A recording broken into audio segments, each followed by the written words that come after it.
ونصلي على رسوله الكريم. قال النبي صلى الله عليه وسلم: العلماء ورثة الأنبياء.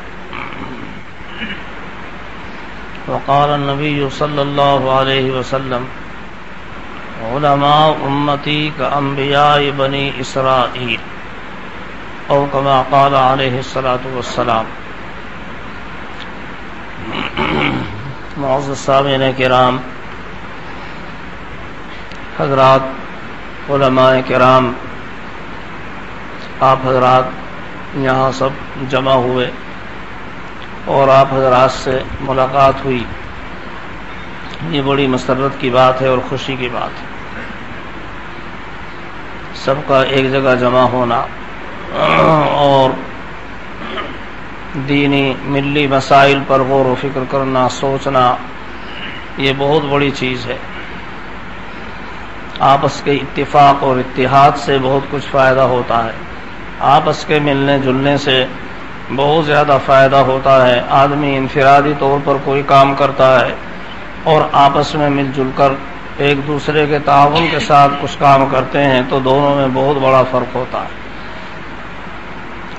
جیسے ایک موٹا رستہ، جب وہ آپس میں موٹا رستہ ہے، اس میں چھوٹے چھوٹے ذرات ہیں تو ان کی کتنی بڑی قوت ہو جاتی ہے، لیکن اگر ان کو الگ الگ کر دیا جائے تو ان کی وہ قوت ختم ہو جاتی ہے.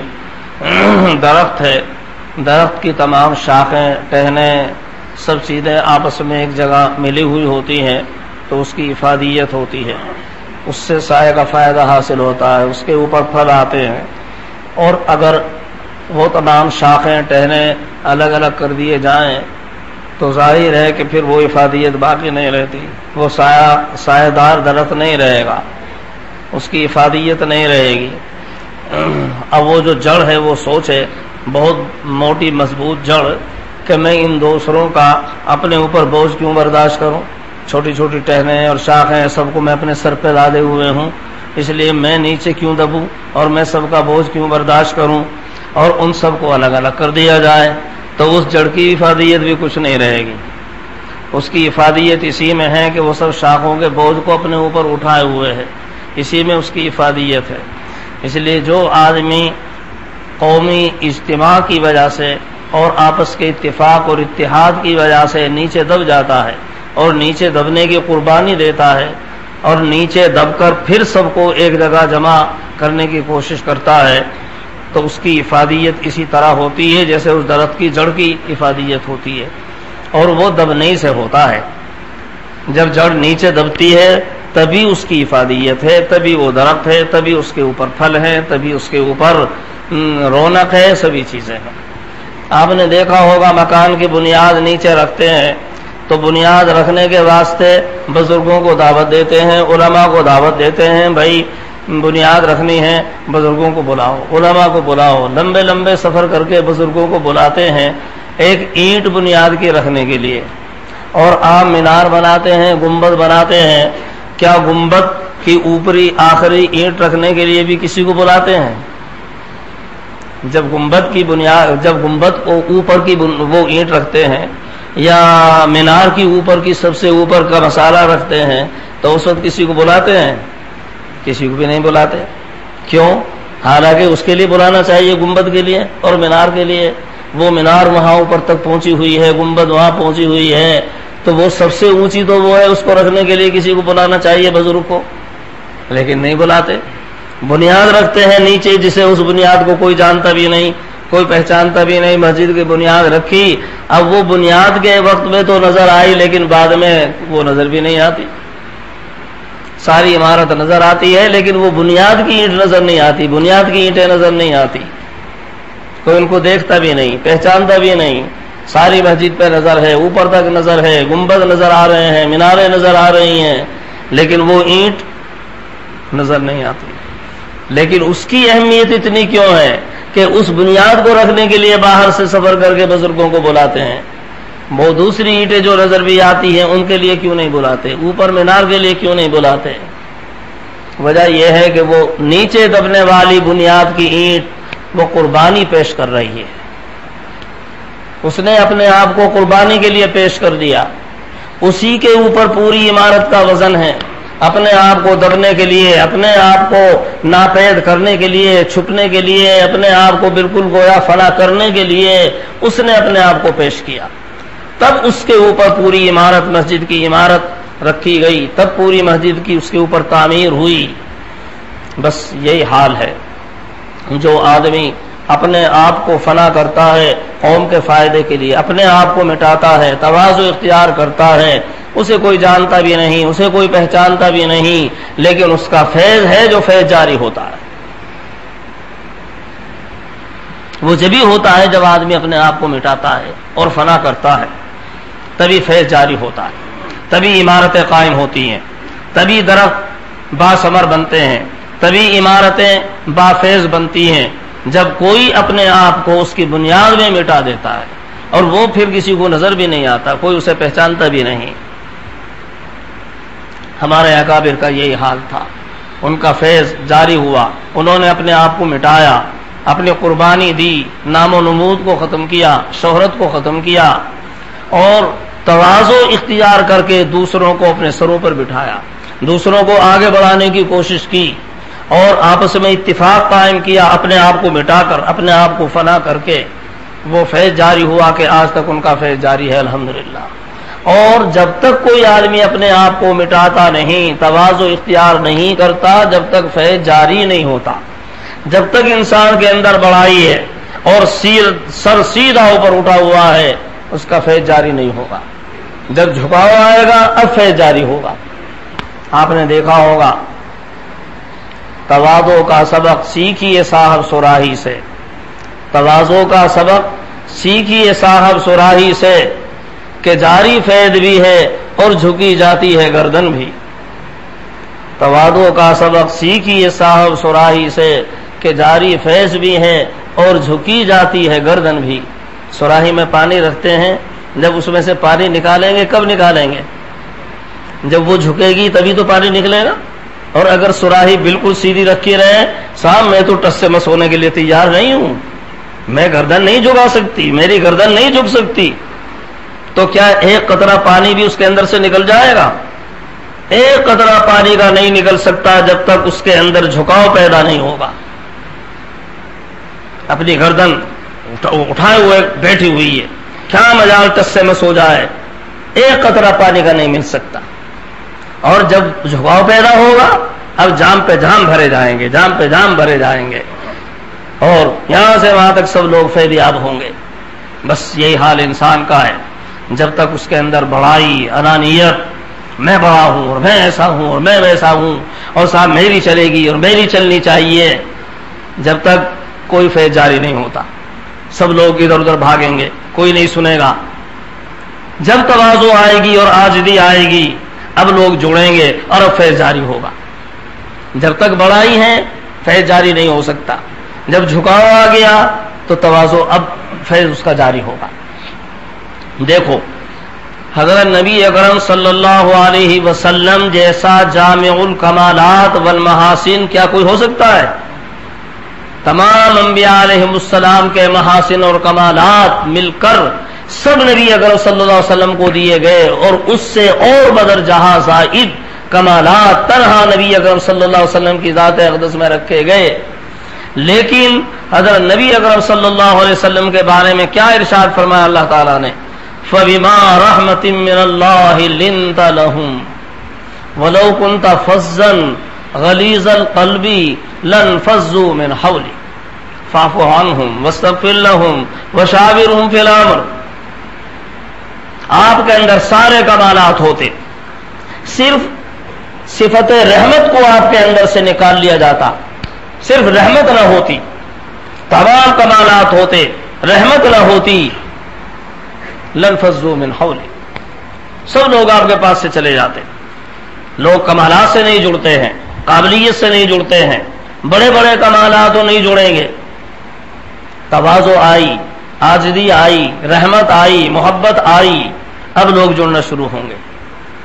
چاہے زیادہ کمال نہ ہو، چاہے قابلیت نہ ہو، لیکن تواضع ہے، عاجزی ہے، محبت ہے، اب سب لوگ جڑیں گے. اور یہ رحمت کا ہونا، ایک دوسرے کی محبت کا ہونا، تواضع کا ہونا اللہ کی عظیم رحمت ہے۔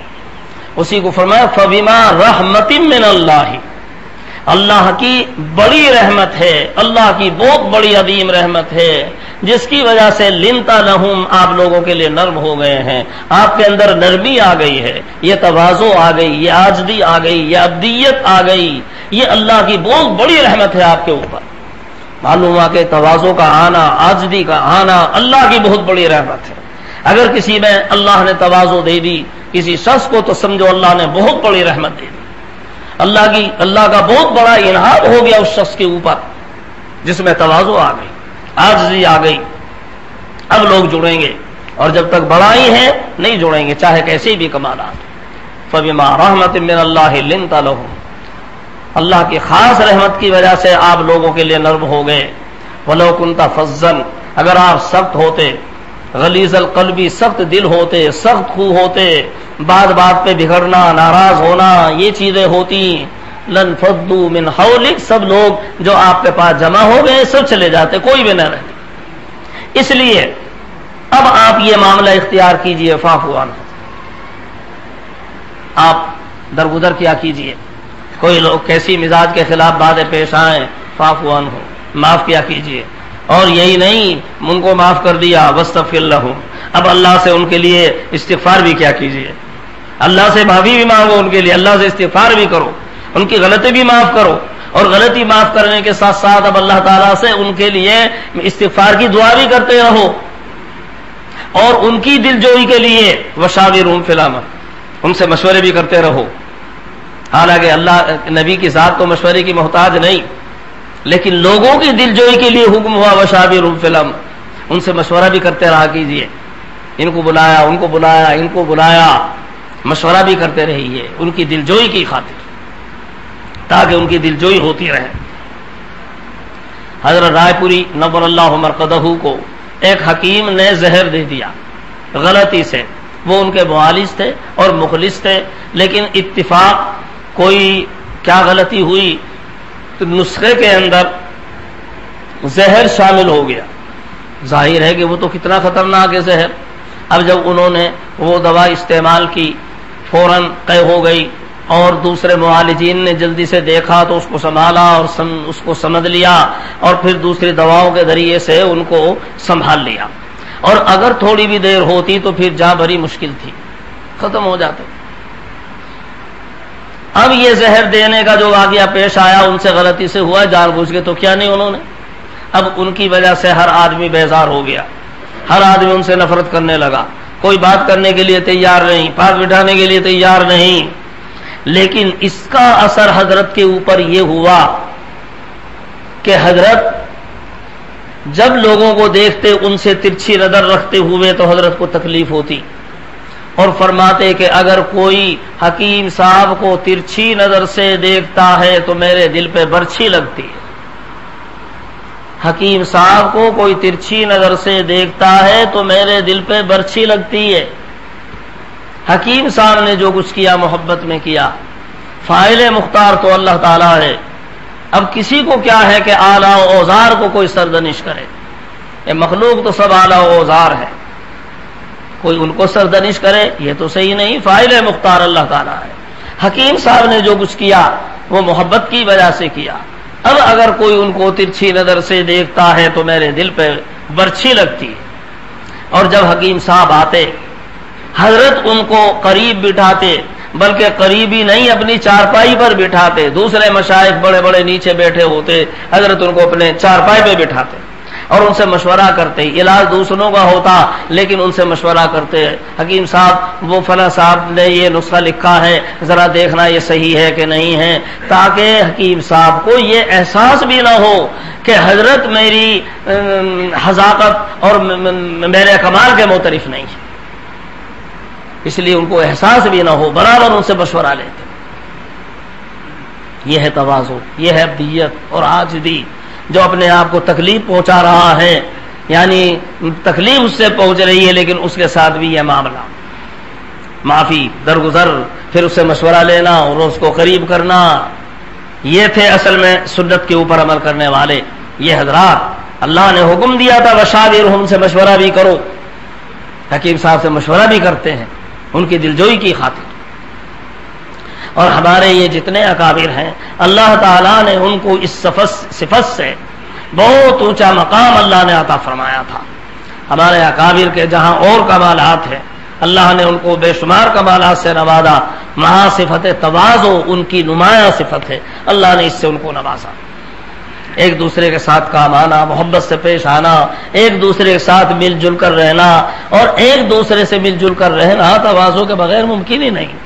جب تک آدمی اپنے آپ کو مٹائے گا نہیں، اپنی بڑائی ختم نہیں کرے گا، دماغ میں بڑائی ہوگی، جب تک تواضع کا کوئی سوال ہی نہیں، ملنے جلنے کا کوئی سوال ہی نہیں. ملنا جلنا تبھی ہوگا جب آدمی میں تواضع آئے گی. وہاں پانی پت کے اندر پہلے سے ایک بزرگ رہتے تھے، شاہ ابو علی قلندر، شمس الدین ترک رحمت اللہ علیہ ایک بزرگ. وہ وہاں بعد میں پہنچے، ان کو وہاں طے کیا حضرت صابر کلیری رحمت اللہ علیہ نے کہ وہاں جاؤ اور پانی پت وہاں رہو. اب جب وہ وہاں تشریف لے گئے تو وہ جو بزرگ پہلے سے وہاں موجود تھے انہوں نے پانی کا بھر کے ایک پیالہ ان کی خدمت میں بھیجا. انہوں نے پانی کا پیالہ لیا اور گلاب کی ایک پنکھڑی، گلاب کا ایک پھول اس کے اوپر رکھا اور اسے واپس کر دیا. یہاں ان کے مریدین موجود تھے، ان کی بھی سمجھ میں نہیں آیا، وہاں بھی ان کے مریدین موجود تھے، خدام بھی تھے، ان کی بھی سمجھ میں نہیں آیا. پانی بھیجا تھا، اول تو پانی وہاں سے وہاں بھیجنے کی کیا ضرورت، وہاں پانی بہت تھا. پھر پانی انہوں نے پیا بھی نہیں، واپس کر دیا. اور پانی تنہا واپس نہیں کیا، اس کے اوپر گلاب کا پھول رکھ کے واپس کیا. یہ معمہ کیا ہے یہ سمجھ میں نہیں آیا، کیا معمہ ہوا. بعض بے تکلف ہوتے ہیں، انہوں نے پوچھا کہ حضرت ہماری تو سمجھ میں آیا نہیں، یہ آپ کی کیا منطق ہوئی اور آپ نے کیا یہ معاملہ ہوا، ہماری تو کچھ سمجھ میں نہیں آیا. جب زیادہ اصرار کیا تو بتایا. انہوں نے میرے پاس یہ پیالہ بھیجا پانی سے بھرا ہوا، اس کا منشا یہ تھا کہ یہ پورا علاقہ میرے فیض سے بھرا ہوا ہے، یہاں کسی دوسرے کی ضرورت نہیں ہے. آپ کو کوئی کام کرنا ہے، فیض پہنچانا ہے مخلوق کو، تو دوسرے علاقے کا انتخاب کریں. جس طرح یہ پیالہ بھرا ہوا ہے پانی سے بالکل گنجائش نہیں، اسی طرح یہاں یہ پورا علاقہ میرے فیض سے بھرا ہوا ہے، یہاں کسی مزید شے کی ضرورت نہیں. آپ کو ضرورت ہے تو کسی دوسرے علاقے کا انتخاب کریں. یہ کہنا بھی کتنے ادب کے ساتھ تھا. آج تو لڑائی کریں گے، بھائی یہاں تم نے یہ مدرسہ قائم کر لیا، یہاں تو پہلے سے ہمارا مدرسہ موجود تھا، یہ کیا ہے، یہاں تم نے فلاں سلسلہ شروع کر لیا، یہاں تو ہمارا پہلے سے یہ سلسلہ موجود تھا. وہ کھل کے آئیں گے اور آپس میں وہ باتیں ہوں گی کہ جو نہ ہونی چاہیے، اور معلوم نہیں کیا کیا ہوتا ہے. لیکن یہ بھی ان کا کتنا ادب کے زبان سے بھی نہیں کہا، اشارے کنایے سے کہہ رہے ہیں. کیا کمال ادب تھا. پھر آپ نے کیا کیا، جو یہ گلاب کا پھول رکھ کے واپس کر دیا. میں نے ان کو جواب دیا کہ میں آپ کا مد مقابل بن کے نہیں رہوں گا، اس میں پانی کی ضرورت نہیں، پانی مد مقابل ہے، پانی کی ضرورت نہیں ہے، اور گلاب مد مقابل نہیں ہے. گلاب تو خادم ہے، میں آپ کا خادم بن کے رہوں گا، گلاب کا پھول بن کے رہوں گا آپ کے لیے. اور گلاب کے پھول کی گنجائش ہے، پیالہ کتنا ہی بھرا ہوا ہو گلاب کا پھول اب بھی سما سکتا ہے. پانی تو نہیں سما سکتا لیکن گلاب کا پھول سما سکتا ہے. میں تمہارے لیے گلاب کا پھول بن کے رہوں گا. اب ہر آدمی اگر ایک دوسرے کے لیے گلاب کا پھول بن کر رہے تو کس کو تکلیف ہوگی اور کس سے کیا پریشانی ہوگی، کون کس کو پسند نہیں کرے گا. پھر تو گلاب کے پھول کتنے بھی جمع ہو جائیں، یہاں سے وہاں تک بھی سارے پھول جمع ہو جائیں، کون ناگوار کس کو ناگوار ہوگا. کانٹے تو ناگوار ہوں گے، مقابل چیز ہو تو ناگوار ہوگی، لیکن گلاب تو کسی کو ناگوار نہیں ہوگا. ہر آدمی ایک دوسرے کے لیے اگر گلاب کا پھول بن کر رہے تو کسے ناگوار ہوگا. ہر آدمی تواضع سے رہے، عاجزی سے رہے، محبت سے رہے، اور ایک دوسرے کا معاون بن کر رہے. جیسے ہمارے حضرت فرمایا کرتے تھے کہ آپس میں ایک دوسرے کا معاون بن کر رہنا چاہیے، معاند نہیں. معاند ایک دوسرے سے مخالفت کرنے والا یہ نہیں، بلکہ ایک دوسرے کا معاون بن کے رہنا چاہیے، اور ایک دوسرے کا رفیق بن کر رہنا چاہیے، رقیب نہیں. ایک آدمی دوسرے کا رقیب بنے نہیں، بلکہ رفیق بنے، ایک دوسرے کا رفیق بن کر رہنا چاہیے۔ اور ان حضرات نے دکھایا ایک دوسرے کا معاون بن کر اور ایک دوسرے کا بالکل رفیق بن کر، ہمدرد بن کر انہوں نے دکھایا۔ ہمارے مولانا عاشق الہی میرٹھی نور اللہ مرقدہ، ہمارے میرٹھ کے بہت بڑے بزرگ اور بڑے عالم، بہت بڑے مصنف، صاحب قلم گزرے ہیں۔ وہ خود فرمایا کرتے تھے میں قلم کا بادشاہ ہوں، اور یقیناً اللہ نے ان کو قلم کا بادشاہ بنایا تھا۔ عجیب و غریب ان کے حالات۔ حضرت گنگوہی رحمۃ اللہ علیہ کے خادم تھے، حضرت سے مرید تھے۔ اجازت تو پھر حضرت مولانا خلیل احمد صاحب نور اللہ مرقدہ سے ہوئی، لیکن حضرت گنگوہی رحمۃ اللہ علیہ کی نسبت سے سب بڑے بڑے اکابر ان کا احترام کرتے تھے، یہاں تک کہ سب میرٹھ میں حاضری دیتے تھے۔ حضرت مولانا الیاس صاحب رحمۃ اللہ علیہ ہوں، حضرت رائے پوری رحمۃ اللہ علیہ ہوں، یا حضرت شیخ الحدیث حضرت مدنی نور اللہ مراقدہم، سب یہ حضرات میرٹھ میں ہو کر گزرتے تو ان کی خدمت میں حاضری دے کے گزرتے، چونکہ ان کی نسبت حضرت مولانا رشید احمد صاحب گنگوہی رحمۃ اللہ علیہ سے، حضرت گنگوہی رحمۃ اللہ علیہ کے خادم، اور سب انہی کے فیض یافتہ، اس لیے اب یہ ممکن نہیں یہاں کو گزرے تو مولانا کے پاس نہ ہو کر گزرے، سب ان کا احترام کرتے ہیں۔ وہ خود ایک دفعہ رائے پور حاضر ہوئے، حضرت مولانا عبد القادر صاحب رائے پوری نور اللہ مرقدہ کے یہاں نہیں، بلکہ بڑے حضرت رائے پوری نور اللہ مرقدہ کے یہاں حضرت مولانا شاہ عبد الرحیم صاحب رحمۃ اللہ علیہ، جو حضرت گنگوہی رحمۃ اللہ علیہ کے خلیفہ، ان کے یہاں حاضر ہوئے۔ حضرت مولانا نے خود اپنا واقعہ لکھا ہے کہ میری رات کو آنکھ کھلی، اور جب میری آنکھ کھلی تو میں نے دیکھا کہ کوئی صاحب قریب میں کھڑے ہوئے ہیں، ڈنڈا ہاتھ میں ہے۔ پہلے تو میں نے سوچا کہ پتہ نہیں کون بیچارہ آگے کھڑا ہو گیا، لیکن پھر دیکھا تو پھر بھی کھڑے ہوئے ہیں وہیں، کچھ دیر کے بعد دیکھا تو کھڑے ہوئے ہیں۔ اب میں نے جو غور کیا تو دیکھا وہ تو حضرت ہے، حضرت مولانا شاہ عبد الرحیم صاحب رحمۃ اللہ علیہ۔ میں نے پوچھا حضرت خیریت تو ہے؟ کیسے حضرت کھڑے ہوئے ہیں، کیا بات ہے، کیا تکلیف پیش آئی؟ فرمایا یہاں بعض دفعہ جنگل میں بزار آ جاتا ہے، مجھے خیال ہوا کہ کہیں ادھر کو وہ نہ آ جائے اور آپ کی آنکھ نہ کھل جائے اور آپ کو نقصان نہ پہنچا دے اس کی آہٹ سے، اس لیے کھڑا ہوا ہوں۔ ڈنڈا لیے کھڑے ہیں، پوری رات گزار دی کھڑے کھڑے وہاں۔ کس کے لیے؟ جو کوئی اپنا شیخ نہیں ہے، اپنا استاد نہیں ہے، اپنا پیر نہیں ہے، بلکہ یہ بھی حضرت گنگوہی اور اللہ مرقدہ کے فیض یافتہ ہیں، حضرت مولانا عاشق الہی صاحب بھی ان کے فیض یافتہ ہیں، بلکہ ان کو تو اجازت ہے، ان کو تو اجازت بھی نہیں، البتہ خادم رہے ہیں۔ اجازت تو مولانا خلیل احمد صاحب رحمۃ اللہ علیہ کی طرف سے۔ اپنا پیر بھائی کہو، اپنے پیر بھائی کے لیے اتنا احترام ایک دوسرے کا، ڈنڈا لیے ہوئے پوری رات گزار دی کہ کہیں کوئی آدمی ادھر ادھر سے نہ آئے، کوئی بیزار نہ آ جائے اور مولانا کی آنکھ نہ کھل جائے۔ یہ تھی وہ تواضع اور عبدیت اور عاجزی جس کی وجہ سے اب کون ایک دوسرے سے نہیں جڑے گا، کیا حال ہوگا ایک دوسرے کے ساتھ محبت کا اور تعلق کا۔ آج تو نفسا نفسی کا عالم ہے، اچھا لوگ اس کی عزت زیادہ کرتے ہیں تو ہمارا دل برداشت نہیں کرتا، لوگ اس کی عزت زیادہ کیوں کرتے ہیں، اس کا فیض زیادہ جاری کیوں ہو رہا ہے، لوگ اس کی بات زیادہ کیوں مانتے ہیں۔ اب اندر ہی اندر اس کے پیچھے پیچھے کوشش کریں گے، اسے کاٹنے کی کوشش کریں گے، اچھا فلاں لوگ اس سے زیادہ ملتے ہیں، اب اندر ہی اندر کوشش کریں گے ان کے کسی طرح وہ لوگ اس سے ہٹ جائیں۔ لیکن جب تواضع ہوتی ہے اور عاجزی ہوتی ہے پھر معاملہ دوسرا ہوتا ہے۔ حضرت مولانا الیاس صاحب رحمۃ اللہ علیہ، حضرت رائے پوری مولانا عبد القادر صاحب رائے پوری رحمۃ اللہ علیہ، یہ حضرات اور حضرت مدنی نور اللہ مرقدہ، یہ تینوں حضرات سہارنپور میں جمع تھے اور حضرت تھانوی رحمۃ اللہ علیہ ان سب کے بڑے تھے۔ حضرت مولانا الیاس صاحب نور اللہ مرقدہ کی زبان سے نکلا کہ تھانہ بھون حاضری کو جی تو چاہتا ہے، لیکن ہم گاؤں دی لوگ ہیں، بزرگوں کے آداب سے واقف نہیں، اس لیے ڈر لگتا ہے کہ کوئی بے ادبی کی بات نہ ہو جائے۔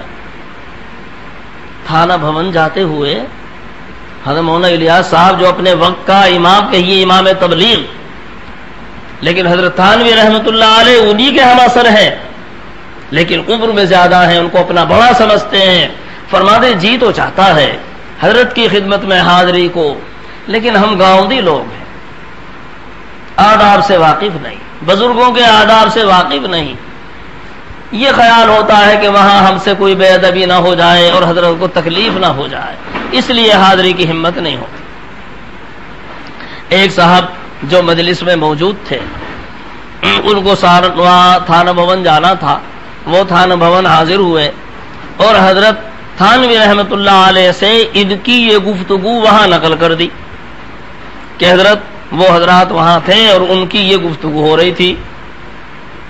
حضرت تھانوی رحمۃ اللہ علیہ نے فرمایا میں نے سفر منسوخ،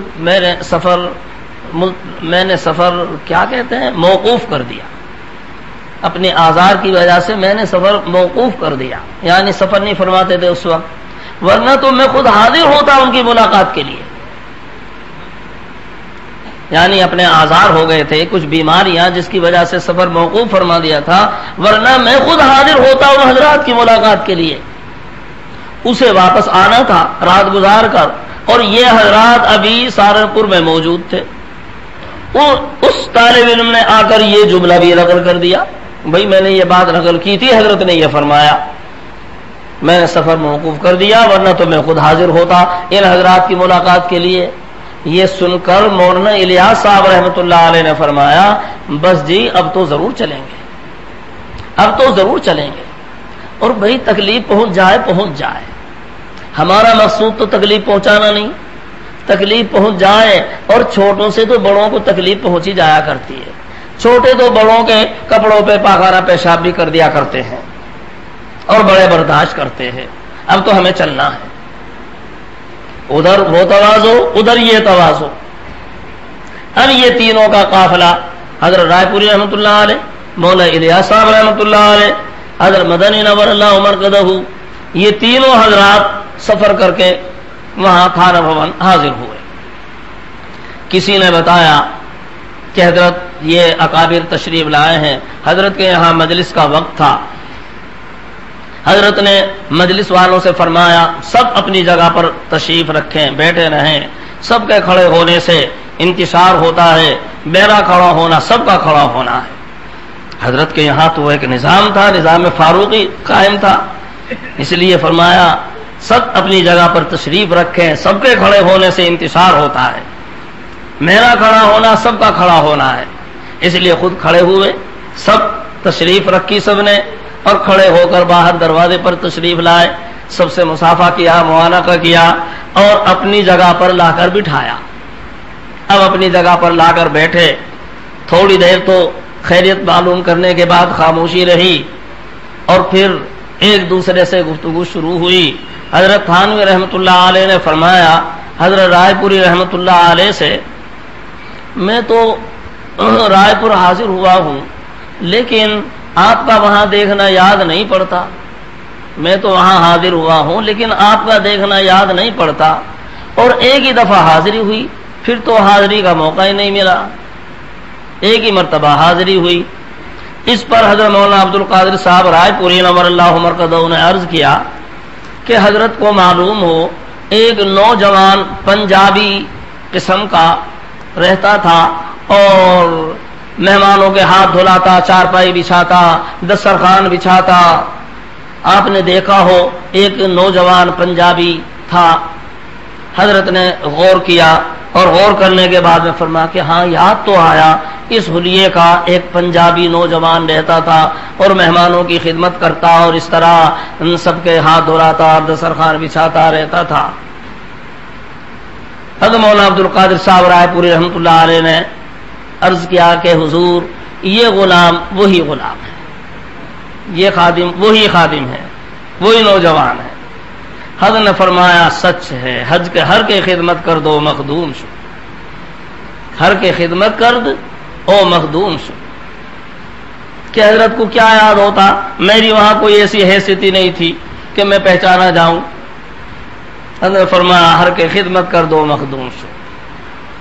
پھر اس کے بعد اب حضرت رائے پوری رحمۃ اللہ علیہ نے دریافت کیا کہ حضور نے فرمایا کہ میں ایک ہی مرتبہ حاضر ہوا رائے پور، پھر تو حاضری کا موقع ہی نہیں ملا، کیا بات ناگوار پیش آ گئی تھی جو ایک مرتبہ کے بعد پھر حضرت کی تشریف آوری نہیں ہوئی؟ حضرت تھانوی رحمۃ اللہ علیہ نے فرمایا کہ اصل میں حضرت مولانا رشید احمد صاحب گنگوہی نور اللہ مرقدہ کے وصال کے بعد میں گیا تھا یہ سمجھ کر کہ اب میرے بڑے حضرت مولانا شاہ عبد الرحیم صاحب رحمۃ اللہ علیہ ہیں، یہ سمجھ کر میں گیا تھا کہ اب ان کی خدمت میں حاضر ہوا کروں گا۔ پہلے حاجی امداد اللہ صاحب رحمۃ اللہ علیہ پیر تھے، ان کا انتقال ہو گیا تو مولانا رشید احمد صاحب گنگوئی رحمۃ اللہ علیہ پیر کے درجے میں تھے، ان کی خدمت میں حاضر ہوتا تھا۔ اب ان کا انتقال ہو گیا تو اب مولانا شاہ عبد الرحیم صاحب گویا میرے بڑے ہیں، اب ان کی خدمت میں حاضر ہوا کروں گا، یہ سمجھ کر میں ان کی خدمت میں حاضر ہوا تھا۔ لیکن انہوں نے میرے ساتھ جو معاملہ کیا وہ میری اوقات سے بہت زیادہ کیا کہ میں جس کا تحمل نہیں کر سکا۔ میں نے کہا کہ جی بس میرا تو آنا موقوف، میں آئندہ نہیں آ سکوں گا۔ حضرت کیا معاملہ فرمایا جس کو آپ برداشت نہیں کر سکے؟ فرمایا کہ رات کو ہم وہاں سوئے ہوئے تھے، ہماری چارپائیاں بچھا دی گئیں، رات کو جو میں نے آنکھ کھلی، میری رات کو آنکھ کھلی تو دیکھا کہ کوئی ڈنڈا لیے کھڑے ہوئے ہیں۔ اب میں نے جو غور سے دیکھا تو مولانا ہے، مولانا شاہ عبد الرحیم صاحب۔ میں نے ان سے عرض کیا کہ حضور خیریت تو کیسے کھڑے ہوئے ہیں؟ فرمایا یہاں کے گاؤں دی لوگ ہیں، آداب سے واقف نہیں ہیں، مجھے یہ خیال ہوا کہ کہیں کوئی آپ کی چارپائی کے قریب کو گزرے اور آپ کی آنکھ کھل جائے اور آپ کو تکلیف ہو، اس لیے کھڑا ہوا ہوں کہ کوئی ادھر کو گزرے نہیں، کہیں آپ کی آنکھ نہ کھل جائے اور تکلیف پہنچے۔ میں نے کہا کہ حضرت میرا تو آنا موقوف، میں تو تحمل نہیں کر سکتا، آئندہ میں حاضر نہیں ہو سکتا۔ فرمایا اس وجہ سے پھر کبھی آئندہ حاضری کی توفیق موقع نہیں ہوا، ہمت نہیں ہوئی آنے کی کہ میں اسے برداشت نہیں کر سکتا تھا، اس لیے آئندہ کبھی حاضر نہیں ہو سکا۔ تھوڑی دیر گفتگو ہوتی رہی، پھر اس کے بعد یہ حضرات وہاں سے رخصت ہوئے۔ رخصت ہونے کے وقت حضرت تھانوی رحمۃ اللہ علیہ چاہتے تھے کہ اسٹیشن تک ان کے ساتھ آئیں، لیکن حضرت رائے پوری نور اللہ مرقدہ ان حضرات نے کہا کہ نہیں حضرت آپ ہم کو یہیں سے رخصت فرما دیجئے اللہ کے لیے، اور آپ ہمارے ساتھ زحمت نہ فرمائیں۔ حضرت نے فرمایا بہت اچھا، اصرار نہیں کیا حضرت نے بھی، بہت اچھا۔ وہیں سے سب کو رخصت کر دیا، اپنی مجلس سے خانقاہی سے سب کو رخصت کر دیا، باہر تک بھی تشریف نہیں لائے۔ آپ کو اس میں راحت ہے، بہت اچھا، مہمان کو جس میں راحت ہو، اصل تو راحت پہنچانا ہے، آپ کو اس میں راحت ہے، بہت اچھا، رخصت کر دیا۔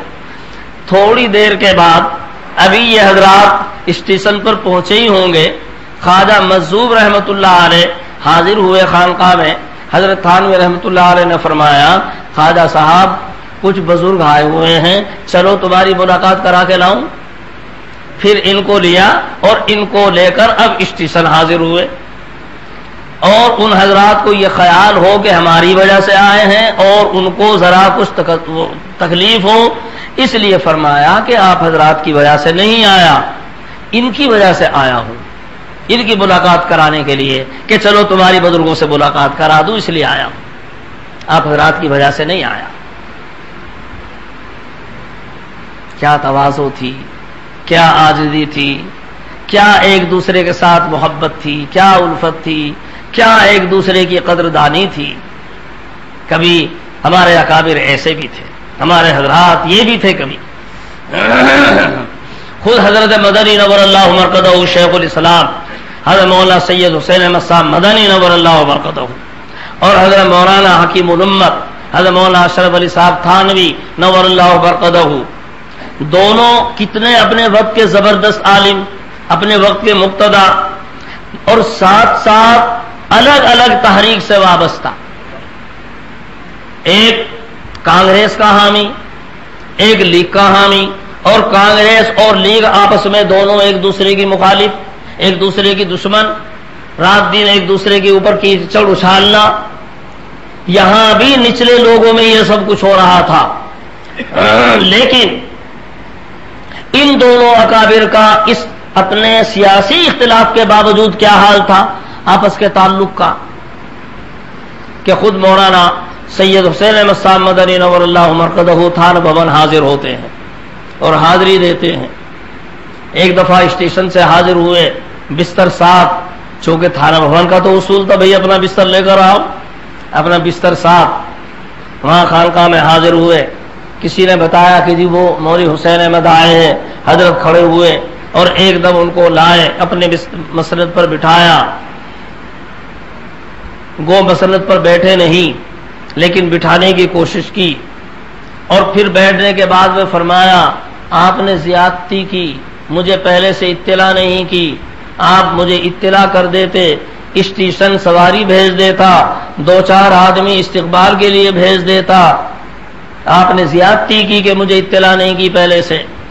حضرت مدنی نور اللہ مرقدہ نے عرض کیا کہ حضور کیا اپنے گھر میں حاضری کے لیے اطلاع دینے کی ضرورت ہوتی ہے؟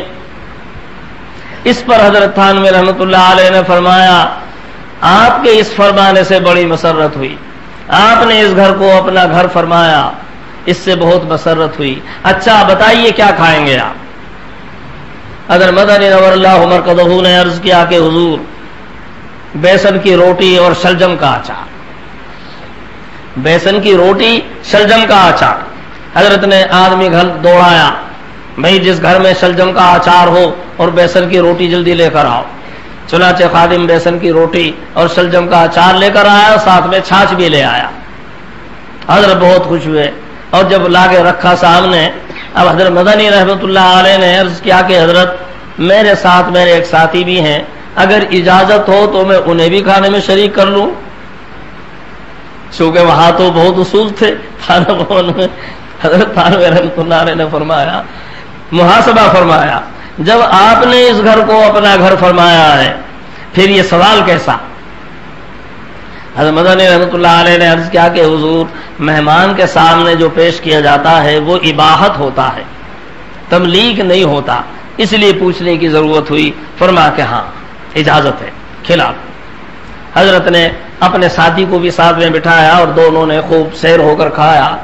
جب چلنے کا وقت آیا تو حضرت تھانوی رحمۃ اللہ علیہ نے اپنے گھر آدمی بھیجا، بھائی ایک پگڑی لے کر آؤ. وہ پگڑی لے کر آیا.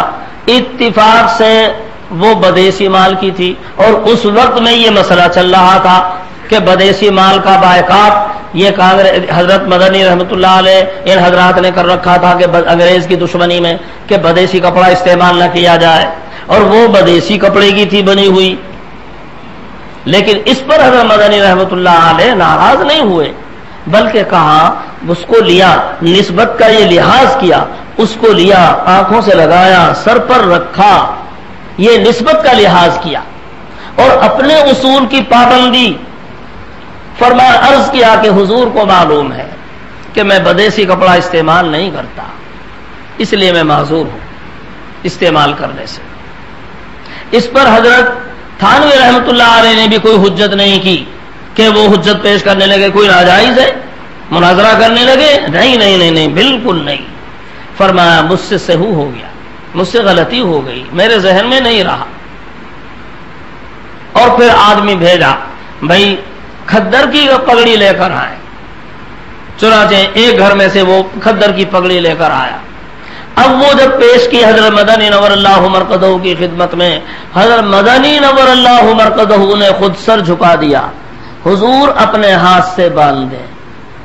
حضرت تھانوی رحمۃ اللہ علیہ نے پگڑی لی اور اپنے ہاتھ سے پگڑی حضرت مدنی نور اللہ مرقدہ کے سر پر باندھی اور چاندی کے 2 روپیے وہ بھی نذرانے میں پیش کیے. حضرت مدنی نور اللہ مرقدہ نے وہ 2 روپیے بھی پگڑی کے پلو میں باندھ لیے اور اس کو اوپر کی طرف جو سر پہ آ جائے اس کو اڑس لیا اور پھر وہاں سے رخصت ہوئے. رخصت ہوتے ہوئے حضرت تھانوی رحمۃ اللہ علیہ نے فرمایا میں آپ کو اپنے استاد حضرت شیخ العالم کا قائم مقام سمجھتا ہوں. حضرت شیخ الہند رحمۃ اللہ علیہ کو حضرت تھانوی رحمۃ اللہ علیہ شیخ الہند نہیں فرماتے تھے، شیخ العالم فرماتے تھے. شیخ الہند نہیں ہے، شیخ العالم ہے. فرمایا میں آپ کو اپنے استاد شیخ العالم حضرت شیخ العالم رحمۃ اللہ علیہ کا قائم مقام سمجھتا ہوں. ایک دوسرے کا یہ احترام، اور پھر ان کو رخصت فرمایا. ایک دفعہ خود حضرت مدنی نور اللہ مرقدہ تھان بھون حاضر ہوئے. خانقاہ کا دروازہ بند ہو چکا تھا. اپنا بستر اٹھایا، حضرت تھانوی رحمۃ اللہ علیہ کے مکان کے سامنے آئے، وہاں بھی دروازہ بند تھا. باہر سے آئے ہیں، مہمان ہیں، لیکن مکان کا دروازہ نہیں کھٹکھٹاتے، کھلواتے نہیں، حضرت کو تکلیف ہو. باہر سے آئے ہوئے ہیں، کتنا لمبا سفر کر کے آئے ہیں. تھانہ بھون دروازہ بند ہو چکا خانقاہ میں. حضرت تھانوی رحمۃ اللہ علیہ کے مکان پر پہنچے، دروازہ بند، تو دروازہ نہیں کھلواتے. اگر دروازہ کھلوائیں گے تو تکلیف تھوڑا ہی ہوگی، لیکن یہ سمجھ کر کے حضرت کے نظام میں فرق نہ آئے اور معمول میں فرق نہ آئے، دروازہ نہیں کھلواتے.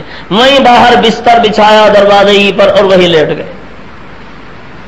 صبح سویرا فجر سے پہلے حضرت تھانوی رحمۃ اللہ علیہ اٹھتے تھے اور خانقاہ تشریف لاتے تھے. جب دروازہ کھولا تو دیکھا حضرت مدنی رحمۃ اللہ علیہ. فرمایا ہیں آپ یہاں کیسے؟ حضرت نے عرض کیا کہ حضور آپ کا اصول کہاں اجازت دیتا ہے کہ کوئی غریب مسافر خانقاہ میں ٹھہر جائے؟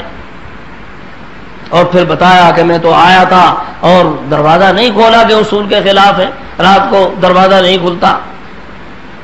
حضرت مدنی کو رحمۃ اللہ علیہ کو لے کر خانقاہ پہنچے اور وہاں کا جو منتظم تھا ان سے فرمایا کہ دیکھو یہ قانون سے مستثنا ہے، آئندہ یہ کسی وقت بھی آئے تو دروازہ کھول دیا کریں، ان کے لیے کوئی قانون نہیں ہے. جمعے کا دن تھا، نماز کا وقت. حضرت تھانوی رحمۃ اللہ علیہ خود امامت فرمایا کرتے تھے، اس لیے حضرت مدنی نور اللہ مرقدہ سے فرمایا کہ آج نماز آپ پڑھائیں گے. حضرت نے عرض کیا ہو سکتا ہے کسی کی نماز میرے پیچھے نہ ہو، چونکہ سیاسی اختلاف چل رہا تھا، ہو سکتا ہے کسی کو اعتراض ہو. حضرت تھانوی رحمۃ اللہ علیہ نے فرمایا جسے اعتراض ہو وہ اپنی نماز کہیں اور جا کر پڑھ لے، نماز آپ ہی پڑھائیں گے. حضرت مدنی نور اللہ مرقدہ نے نماز پڑھائی، اور نماز میں چونکہ جمعے کے دن مسنون ہے الف لام میم تنزیل، وہ الف لام میم سجدہ پڑھنا، الف لام میم سجدہ پڑھی. اب اس میں بعض کو سہو ہو گیا، کوئی سجدے میں چلا گیا، کوئی اوپر رہا، یہ کچھ گڑبڑی ہو گئی. اب نماز کے بعد چھ بھی گوئیاں شروع ہوئی، اس کی نماز ہوئی نہیں ہوئی، یہ بات حضرت تھانوی رحمۃ اللہ علیہ تک بھی پہنچی. حضرت تھانوی رحمۃ اللہ علیہ نے فرمایا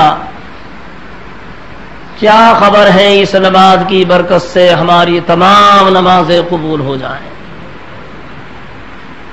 اس نماز کی برکت سے ہماری تمام نمازیں قبول ہو جائیں، کیا خبر ہے؟ یہ ایک دوسرے کا احترام، ایک دوسرے کی عزت، عظمت، محبت، اور ایک دوسرے کی برائی برداشت نہ کرنا. ایک شخص آ کر، یہ تو سامنے آپس میں اور غیر موجودگی میں بھی پس پشت بھی یہی حال تھا. ایک شخص آتا ہے تھانہ بھون اور آگے ذکر کرتا ہے حضرت مدنی رحمۃ اللہ علیہ کا، جیسے ہم لوگوں کا حال ہوتا ہے. وہ آئیں گے تو وہ دوسرے کی سنائیں گے، وہ آئیں گے وہ دوسرے کی سنائیں گے، اور مطلب یہ ہے کہ اچھا دوسروں کی برائی اور ہم گویا اپنے تعلق کا اظہار، یہ حال ہوتا ہے. اس لیے وہاں جا کے ذکر کیا کہ حضرت وہ تو سیاسی جلسوں میں شریک ہوتے ہیں،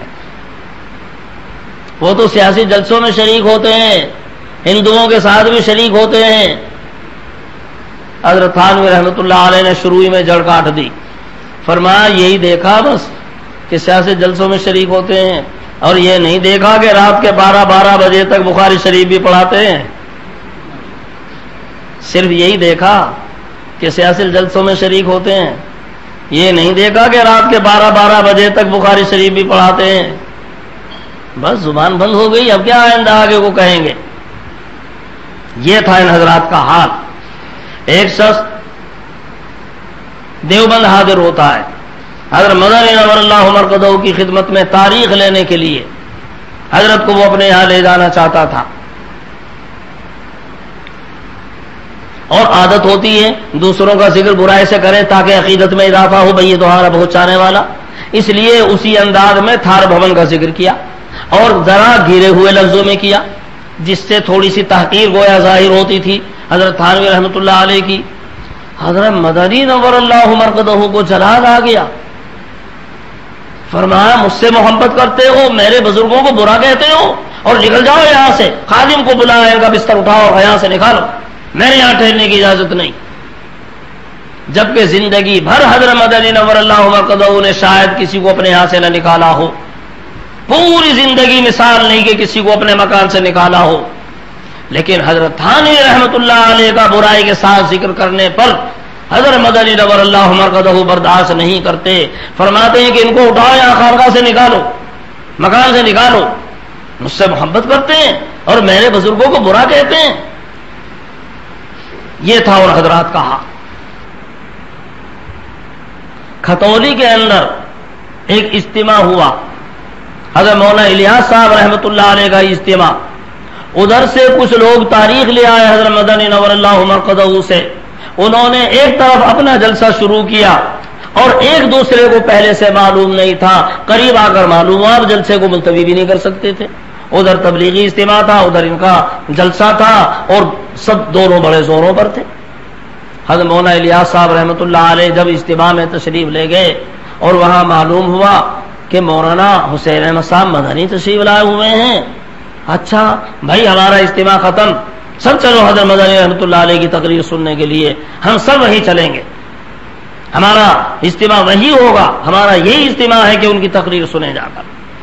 پورے اجتماع کو لے کر وہاں سے چلے حضرت مدنی نور اللہ مرقدہ کے جلسے میں شرکت کرنے کے لیے۔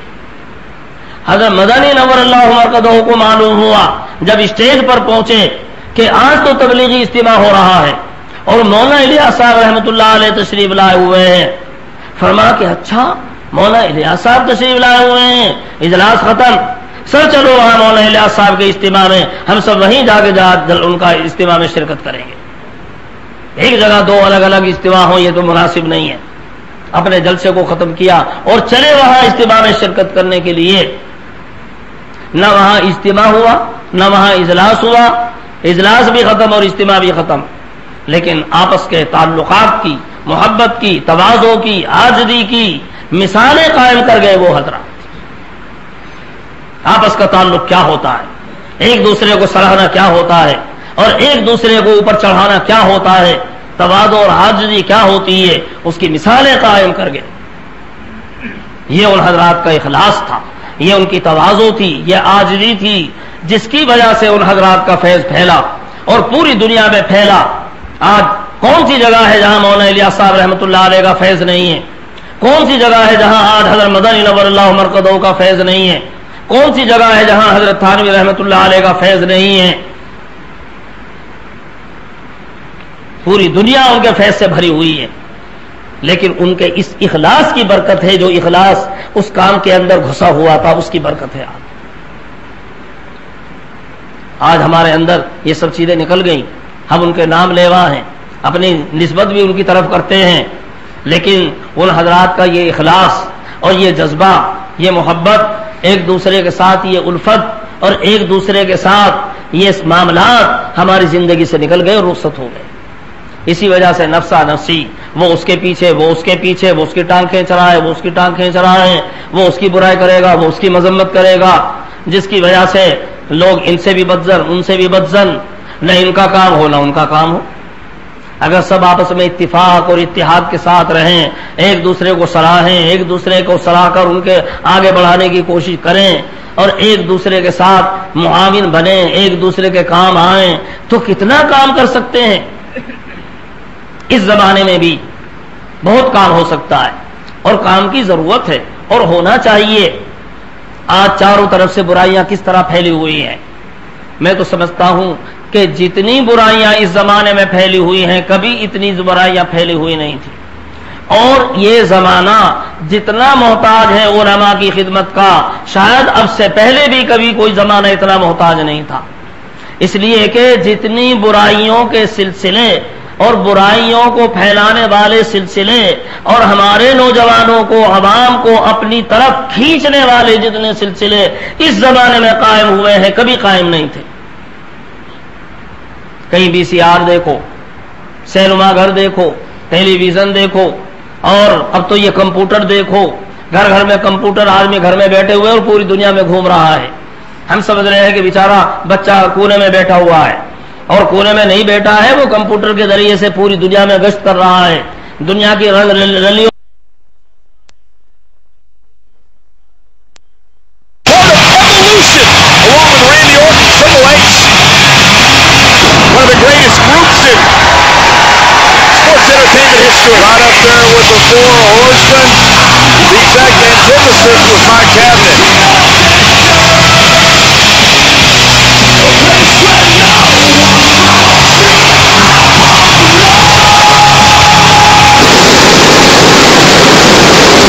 معاف فرمائیے ذہنی ارتداد کا شکار ہوتے چلے جا رہے ہیں، اور یہ بہت خطرے کی چیز ہے۔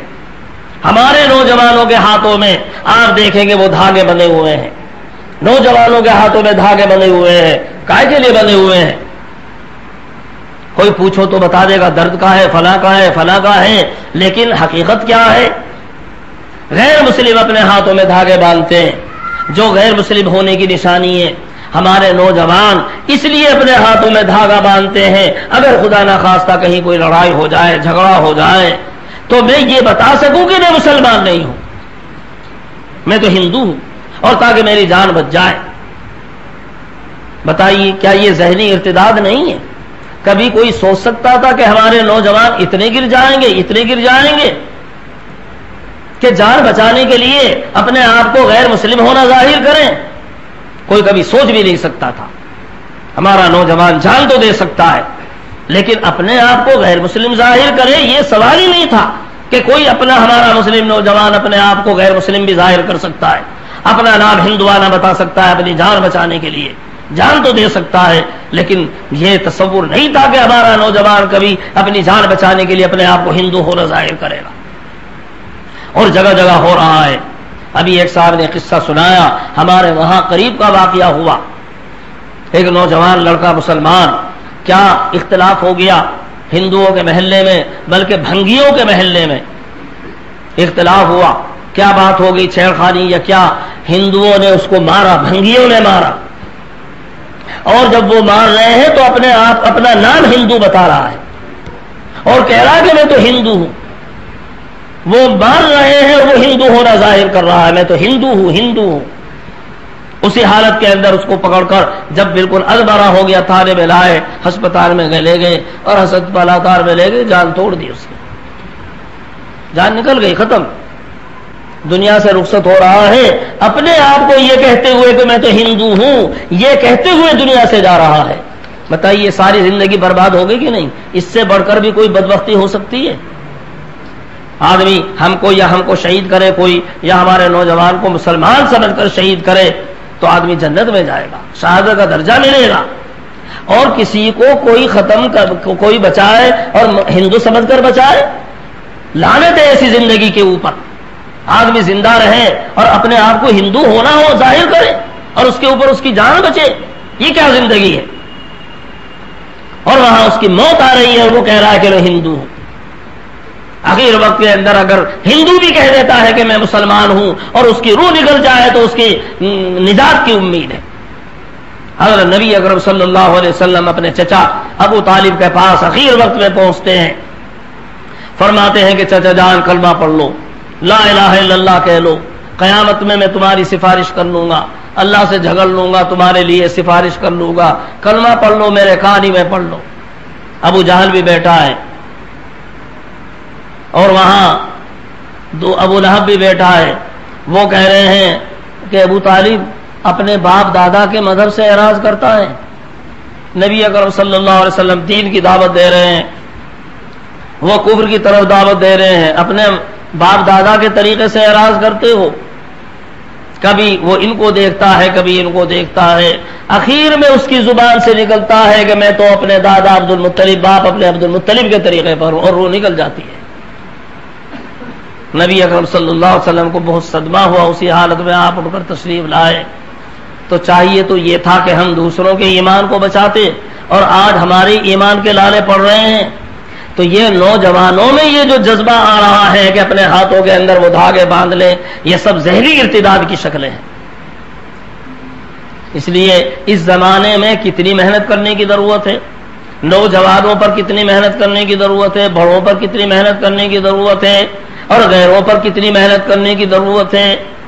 لیکن جب ہم آپس ہی میں مختلف ہوں گے، آپس میں لڑائی ہوں گی، آپس میں جھگڑے ہوں گے، ایک دوسرے کی ٹانگ کھینچنے کے پیچھے ہوں گے، ہم کیا کر سکیں گے؟ کچھ بھی نہیں کر سکتے، کچھ نہیں کر سکتے، اپنی ذمہ داری کو پورا نہیں کر سکتے.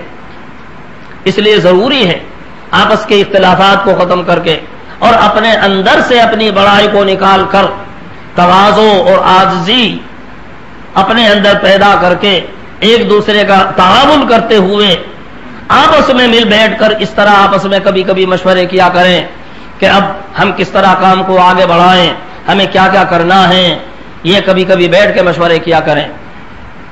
اپنے نوجوانوں کے لیے مشورے کریں جو ذہنی ارتداد کے شکار ہو رہے ہیں، ان کی حفاظت کس طرح کریں. ہمارے مسلم بچے مدرسوں میں پڑھنے کے لیے نہیں آتے، ان پر کس طرح محنت کریں. 100% بچے ہمارے مدرسوں میں پڑھنے آئیں. جو بچے کالج اور اسکول میں پڑھتے ہیں، کالج میں پڑھنا بھی ضروری، ہمیں اس طرح کے نوجوانوں کی بھی ضرورت ہے، لیکن ان کے دین کی حفاظت بھی ضروری ہے. اگر وہ کالجوں میں پڑھیں اور دین سے ناواقف اور بد دین ہو جائیں تو سمجھو کہ بیکار سب محنت برباد ہو گئی. مسلمان کی ترقی بغیر دین کے ممکن نہیں. وہ بڑے سے بڑی ڈگری حاصل کر لیں لیکن بغیر دین کے یہ مسلمان کی ترقی نہیں.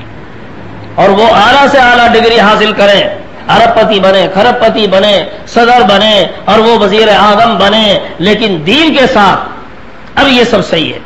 اس لیے جو ہمارے بچے اسکول کالجوں میں پڑھتے ہیں ان کا نظام بنائیں، ان کی فہرست بنائیں اور ان سے مل کر، ان کے والدین سے مل کر ایک وقت ان سے طے کرائیں، چاہے آدھا گھنٹہ ہی ہو. اس وقت میں ہم تم کو دین پڑھائیں گے، قرآن شریف پڑھائیں گے، ہم بہشتی دیور پڑھائیں گے، طالب الاسلام پڑھائیں گے، تاکہ ہمارے وہ نوجوان بچے جو اسکول کالجوں میں پڑھتے ہیں وہ اپنے دین سے واقف ہو جائیں. وہ ترقی کریں لیکن دین کے ساتھ ترقی کریں. وہ عہدوں پر پہنچیں لیکن اپنے دین کے ساتھ پہنچیں. انشاءاللہ کتنا بڑا فیض ہوگا. یہ ہماری ذمہ داری ہے، علماء کی ذمہ داری ہے. اس لیے چھوٹے بچوں پر بھی محنت کریں، کالج میں پڑھنے والے بچوں پر بھی محنت کریں. جو بچے کہیں بھی نہیں پڑھتے ان پر محنت کریں، ان کو کس طرح مدرسوں میں لائیں. جو بچے بڑی عمر کے ہو گئے، نہ مسجدوں میں آ سکتے ہیں، نہ مدرسوں میں آ سکتے ہیں، نہ کالجوں میں پڑھنے جا سکتے ہیں، شادیاں ہو گئی، کاروبار میں لگ گئے لیکن وہ دین سے واقف نہیں، ان کے لیے شبیرہ مکاتب کے سلسلے قائم کریں. محلہ محلہ محلہ محلہ شبیرہ مکتب قائم ہو تاکہ وہ مکتب میں آ کر اپنے دین سے واقف ہو. تو ہر طرح سے محنت کرنے کی ضرورت ہے. بڑے حضرات ہیں، بے نمازی ہیں، نماز میں نہیں ہیں، ان کو نمازی بنانے کی محنت کرنے کی ضرورت ہے کہ ان کے نمازی بنانے کے اوپر محنت کی جائے. قوم مسلم کس طرح بے جا رسم و رواج کی شکار ہو گئی ہے. شادیاں کریں گے، غلط رسموں کے ساتھ کریں گے، لمبی چوڑی براتیں، جہیز کا دکھاوا، فلموں کا بنانا اور بیتقا جہیز کا دینا اور وغیرہ وغیرہ جو خرافات آج ہو رہی ہے، ان سب پر محنت کرنے کی ضرورت ہے کہ ان سب کو ختم کریں. سادہ سنت کے مطابق کس طرح شادیوں کا سلسلہ قائم ہو، ادھر ان پہ محنت کرنے کی ضرورت ہے. بہت سے لوگ ہیں جو سود پہ کاروبار کرتے ہیں یا لون لے لیا اور اس کے ذریعے سے کاروبار اپنے چلا رہے ہیں، اور جس گھر کے اندر سود گھس جاتا ہے سمجھو نحوست آ گئی، بربادی آ گئی. اس لیے اپنے ان جوانوں کو اور اپنے بڑوں کو بچانے کی ضرورت ہے. ان کو سمجھائیں، چاہے بھوکا رہنا پڑے، کچھ بھی کرنا پڑے، لیکن لون کے قریب مت جاؤ، برائیوں کے قریب مت جاؤ، سودی لین دین کے قریب مت جاؤ. اس سے بچو گے تو محفوظ رہو گے. تو اس طرح اپنے تاجروں کو بچانے کی ضرورت ہے، ان پر محنت کرنے کی ضرورت ہے. اور اس سب کے ساتھ ساتھ اپنے محلوں کے اندر کتنے ہمارے غیر مسلم بھائی ہیں، ہمارے یہاں وہ کام کرتے ہیں اور ہمارا ان سے واسطہ ہے، ہمارا ان سے تعلق ہے، رابطہ ہے، لیکن افسوس کبھی ہم ان سے اسلام کا تعارف نہیں کرائیں گے، اسلام کی دعوت نہیں دیں گے، ایمان کی دعوت نہیں دیں گے. ایک آدمی ہمارے گھر میں 30 برس ملازم رہتا ہے اور ملازمت کرتا ہے، ہر وقت آپس میں ملنا جلنا اٹھنا بیٹھنا، لیکن کبھی ہم نہیں بتائیں گے کہ اسلام کیا ہے، نہیں بتائیں گے کہ ایمان کیا ہے، نہیں بتائیں گے کہ اذان کیا ہے، نہیں بتائیں گے کہ ارحم شریف کیا ہے، نہیں بتائیں گے کہ خدا کی کتاب کیا ہے، نہیں بتائیں گے کہ ہمیں خدا نے پیدا کیوں کیا ہے. کیا ہماری یہ ذمہ داری نہیں ہے؟ ہم یہ نہیں کر رہے ہیں کہ کل کو قیامت میں اس نے کھڑے ہو کر کہہ دیا پروردگار میں تو مسلمانوں کے یہاں رہتا تھا، 50 برس ان کے یہاں گزارے، مجھے تو نہیں بتایا انہوں نے اسلام کیا ہوتا ہے. کیا جواب دیں گے؟ لیکن آج کبھی ہمیں اس کا تصور بھی نہیں آتا ہمارے ذمہ یہ بھی ضروری تھا، یہ کام بھی ضروری تھا کہ نہیں، ہمیں کبھی اس کا تصور بھی نہیں ہوتا۔ اگر ہمارے علماء نے اور ہمارے تاجروں نے، ہمارے مسلمانوں نے اس کی طرف توجہ کی ہوتی، اپنے تعلق والوں کو کم سے کم دین کی دعوت دی ہوتی، اسلام کا تعارف کرایا ہوتا، تو آج یہ نقشہ نہ ہوتا جو آج نقشہ ہندوستان کا ہے، نقشہ کوئی اور ہوتا۔ اور اب بھی کچھ بگڑا نہیں۔ ہم اگر اپنی ذمہ داری کو محسوس کریں کہ ہماری اپنی ذمہ داری ہے، اسلام کا تعارف کرانا، اسلام کی دعوت دینا، یہ ہماری اپنی ذمہ داری ہے، ہم اپنے اس فریضے کو سمجھیں اور محسوس کریں، تو آج بھی بہت کچھ ہو سکتا ہے۔ جن سے تعارف نہیں ان کو دعوت دینا اگر مشکل ہے، جن سے تعارف ہے ان کو تو اسلام کا تعارف کرانا آسان ہے، ان کو تو دعوت دینا آسان ہے۔ جو رات دن آپ کے یہاں ملازم رہتا ہے، جن سے مل جل کے روزانہ آپ کام کرتے ہیں، ان کو تو دعوت دے سکتے ہیں، ان سے تو صحیح طور پر اسلام کا تعارف کرا سکتے ہیں، لیکن وہ جب ہی ہوگا جب ہمارے اندر خود بھی اسلام ہو، جب ہمارے اندر خود بھی ایمان ہو۔ بہرحال یہ چاروں طرف سے محنت کرنے کا میدان ہے اور محنت کرنے کی ضرورت ہے، اور زمانہ ہمارا منتظر ہے کہ ہم اٹھیں اور ہم میدان میں آ کر کام کریں۔ زمانہ بڑے غور سے سن رہا تھا، زمانہ بڑے غور سے سن رہا تھا، ہم ہی سو گئے داستاں کہتے کہتے۔ اس لیے میرے بزرگوں، آپ حضرات کا یہاں جمع ہونا بہت مبارک، قابل مسرت، لیکن کبھی کبھی آپ حضرات کا اجتماع ہوتے رہنا چاہیے۔ میں سمجھتا ہوں کہ مہینے میں ایک مرتبہ آپ حضرات جمع ہوں اور کوئی بھی جگہ طے کریں، وہاں جمع ہوا کریں اور اپنے اپنے محلوں کے حالات کا جائزہ لیا کریں۔ ہم اپنے محلوں میں کس طرح محنت کر رہے ہیں، دنیا والوں کو دیکھو، ڈاکٹر بھی جمع ہوتے ہیں، بیماریوں کے بارے میں مشورہ کرتے ہیں، سیاسی لوگ بھی جمع ہوتے ہیں، اپنے معاملات کے لیے مشورے کرتے ہیں۔ کیا علماء کے لیے ضروری نہیں ہے آپس میں بیٹھے مشورے کریں؟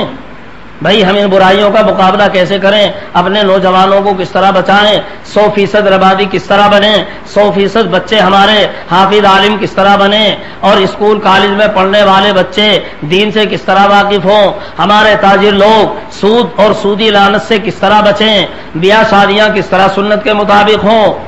کیا اس طرح مشورے کرنے کے لیے اور ہر ایک نے اپنے اپنے محلوں میں کیا کام کیا ہے اس کی رویداد پیش کرنے کے لیے کیا ضروری نہیں ہے کہ ہم کبھی کبھی مہینے میں ایک مرتبہ، 2 مہینے میں جمع ہو کر آپس میں اس طرح کے مشورے کیا کریں؟ بھائی ضروری ہے کہ نہیں؟ ضروری ہے تو آئندہ اس کا کوئی نظام بنائیں گے کہ نہیں بنائیں گے؟ اور اب بھی میں سمجھتا ہوں کہ علماء تمام شہر کے جمع نہیں ہیں، اچھا تھا کہ آپ اسی موقع پہ کم سے کم جمع ہوتے اور پورے شہر کے علماء جمع ہوتے۔ چند ہیں جو علماء ہیں، باقی بیچارے طلباء ہیں، دوسرے تاجر ہیں، اسی بہانے سے علماء آتے تو بہرحال ایک اچھی شکل ہوتی کہ علماء جمع ہوئے ہیں اور جمع ہو کر ایک فکر لے کر ہم یہاں سے جاتے۔ بہرحال جو بھی موجود ہیں اگر وہ اپنے اندر یہ فکر کو لے لیں اور بھائی یہ طے کر لیں کہ انشاءاللہ ہمیں اس طرح کرنا ہے اور آئندہ آپس میں اس طرح جمع ہو کر مشورے کر کے ان چیزوں کے اوپر ہم محنت کریں گے جن کی طرف رہنمائی کی گئی ہے۔ اصل تو یہاں کے حالات سے آپ واقف ہیں، آپ ان سب چیزوں کو سامنے رکھ کر پھر اس کے اوپر محنت کریں گے، لیکن جو چیزیں ذہن میں آئی اور جو بنیادی چیزیں ہیں ان کو میں نے ذکر کیا، آپس میں جمع ہو کر ان چیزوں پہ غور کریں کہ ہم کس طرح اپنے بچوں کو بچائیں، بڑوں کو بچائیں، کس طرح ہم محنت کریں۔ تو آپس میں جب کبھی کبھی مشورے کریں گے اور بیٹھیں گے اور محنت کریں گے، انشاءاللہ اللہ تعالیٰ کی مدد شامل حال ہوگی اور اللہ تعالیٰ مدد فرمائیں گے۔ جب دلوں میں فکر ہوتی ہے اور اللہ تعالیٰ دلوں میں فکر ڈالتے ہیں، بندے ارادے کرتے ہیں، اللہ کی طرف سے مدد شامل حال ہوتی ہے۔ کیوں بھائی بتاؤ، محنت کچھ کریں گے کہ نہیں کریں گے؟ انشاءاللہ اگر محنت کریں گے تو آپ اس کا رجسٹر بنائیے، ہر مہینے وار رجسٹر بنائیے اور تمام کارگزاری جو حضرات بیان کریں اس کو قلم بند کیجیے۔ فلاں نے یہ اپنے محلے کی کارگزاری بیان کی، فلاں نے اپنے محلے کی یہ کارگزاری بیان کی، اور ہر آدمی اپنے اپنے محلوں کے اندر محنت کو شروع کرے۔ ہم نے اپنے یہاں اپنا ایک نظام بنایا، ہم نے فہرست بنائی، اتنے بے نمازی ہیں ان پر محنت کریں گے، اتنے بچے پڑھنے نہیں آتے ان پر محنت کریں گے، اتنی بیاہ شادیاں ہونے والی ہیں ان پر محنت کر کے اتنی شادیاں سنت کے مطابق ہم نے کرائی، اور اس طریقے پر جو اسکول کالجوں میں بچے پڑھتے ہیں ان کی اتنے بچوں کی دینی تعلیم کا انتظام کیا، جو بچے کہیں نہیں پڑھتے ان کی شبینہ تعلیم کا ہم نے انتظام کیا اور اتنے شبینہ مکاتب ہم نے قائم کر لیے، اتنے بچے شبینہ مکتب کے اندر ہمارے یہاں پڑھنے آنے لگے۔ اس طرح رجسٹر کے اندر اس کا اندراج کریں تاکہ جب کبھی آئندہ یہاں حاضری ہو تو دیکھا جا سکے کہ آپ حضرات کی علماء کی جماعت نے اس سلسلے میں کیا کام کیا اور کتنا کام آگے بڑھا۔ شہر میں پھر پورے اطراف میں علاقے میں آپ حضرات بہت کچھ کر سکتے ہیں۔ ایک آدمی نے بہت کچھ کیا ہے، آپ حضرات کے سامنے مثالیں موجود ہیں۔ تنہا صاحب تھی حضرت خواجہ اجمیری رحمۃ اللہ علیہ کی، سب نام لیتے ہیں، خواجہ اجمیری خواجہ اجمیری۔ تنہا ایک شخص کے ذریعے سے 90 لاکھ لوگ اسلام قبول کرتے ہیں۔ کبھی ہم نے سوچا کہ یہ فریضہ ہمارے ذمے بھی ہے؟ تنہا مولانا الیاس صاحب رحمۃ اللہ علیہ کی شخصیت، پوری ان کی تحریک پوری دنیا میں کس طرح کام کر رہی ہے، دیکھا پوری دنیا میں کتنا انقلاب برپا ہو گیا تنہا ایک شخص کی محنت کے ذریعے سے، اور اب سے پہلے بھی ہوا ہے، ایک آدمی نے کیا ہے۔ حضرت مجدد الفسانی رحمۃ اللہ علیہ کو دیکھو، حکومتوں کے رخ موڑ دیے ہیں تنہا ایک شخص نے اور بوریاں نشی انسان نے، حکومتوں کے رخ مڑ گئے۔ دیکھو تنہا مولانا شاہ ولی اللہ نور اللہ مرقدہ، تنہا ایک شخص ہے لیکن دنیا کے لیے کیسا منصوبہ پیش کر رہا ہے، کیسا نظام پیش کر رہا ہے، اور کتنی بڑی تحریک اس شخص نے چلائی۔ تنہا ایک شخص ہے، وہ حکومتوں کے انقلاب کو سوچتے ہیں، حکومت کی حفاظت کو سوچتے ہیں، اور پورے ہندوستان کے مسلمانوں کے دین ایمان کی حفاظت کے لیے وہ سوچتے ہیں۔ ان کی کتابوں کو پڑھیں، کیسا ان کے اندر فکر تھا اور کیا انہوں نے کیا ہے۔ ہمارے بزرگوں نے ہم سے پہلے کیا ہے، کر کے دکھایا ہے۔ اسی طرح آپ حضرات بھی اپنے ان بزرگوں کی تاریخ اور ان کی سیرت کو سامنے رکھ کر اور اس فکر کو لے کر قدم بڑھائیں گے اور اللہ سے دعائیں کریں گے اور اللہ سے مانگیں گے، اللہ تعالیٰ کی مدد شامل حال ہوگی، اور آپ بھی جدھر جائیں گے انشاءاللہ راستے کھلتے چلے جائیں گے۔ لیکن ہمت کرنا شرط ہے۔ اللہ تعالیٰ ہم سب کو عمل کرنے کی توفیق عطا فرمائے۔ خدا کرے ان باتوں کا بھائی کچھ اثر ہو اور یہاں سے عہد کر کے جائیں اور یہیں طے کر لیں کہ بھائی آئندہ ہمارا علماء کا اجتماع فلاں تاریخ میں ہوگا، اور اب باقاعدہ ہوگا۔ اب تو کوئی آیا اور کوئی نہیں آیا، باقاعدہ تمام علماء کو جمع کریں گے اور فلاں جگہ جمع کریں گے اور اس فکر کو سامنے رکھیں گے، اور پھر ایک منصوبہ بنائیں گے، منصوبہ بنا کے اس کے مطابق پھر محلے محلے کام شروع کریں گے۔ اللہ تعالیٰ مدد فرمائے اور اپنی نصرت شامل حال فرمائے۔ وآخر دعوانا الحمد للہ رب العالمین۔ اللهم صل على سيدنا ومولانا وحبيبنا محمد وعلى آل سيدنا ومولانا وحبيبنا محمد وبارك وسلم تسليما كثيرا كثيرا۔ ربنا ظلمنا أنفسنا وإن لم تغفر لنا وترحمنا لنكونن من الخاسرين۔ ربنا تقبل منا إنك أنت السميع العليم وتب علينا إنك أنت التواب الرحيم۔ اللهم إنا نسألك علما نافعا وعملا صالحا ورزقا واسعا حلالا طيبا وشفاء من كل داء۔ اللهم أغننا بالعلم وزينا بالحلم وأكرمنا بالتقوى وجملنا بالعافية۔ اللهم إنا نسألك العافية ودوام العافية والشكر على العافية۔ اللهم اهدنا لأحسن الأخلاق لا يهدي لأحسنها إلا أنت، واصرف عنا سيئها لا يصرف عنا سيئها إلا أنت۔ اللهم إنا نسألك ما سألك به نبيك وحبيبك سيدنا محمد صلى الله عليه وسلم، ونعوذ بك من شر ما استعاذك منه نبيك وحبيبك سيدنا محمد صلى الله عليه وسلم، وأنت المستعان وعليك البلاغ ولا حول ولا قوة إلا بالله العلي العظيم۔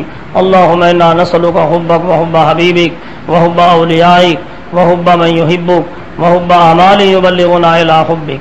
اللهم أحينا على حبك وأمتنا على حبك واحشرنا على حبك۔ یا اللہ ہمارے گناہوں کو معاف فرما، ہماری خطائیں لغزشیں معاف فرما، ہماری حاضری قبول فرما، کہنے سننے کو قبول فرما، جو کہا سنا گیا اس پر عمل کرنے کی توفیق عطا فرما، اپنی رضا اپنی خوشنودی عطا فرما۔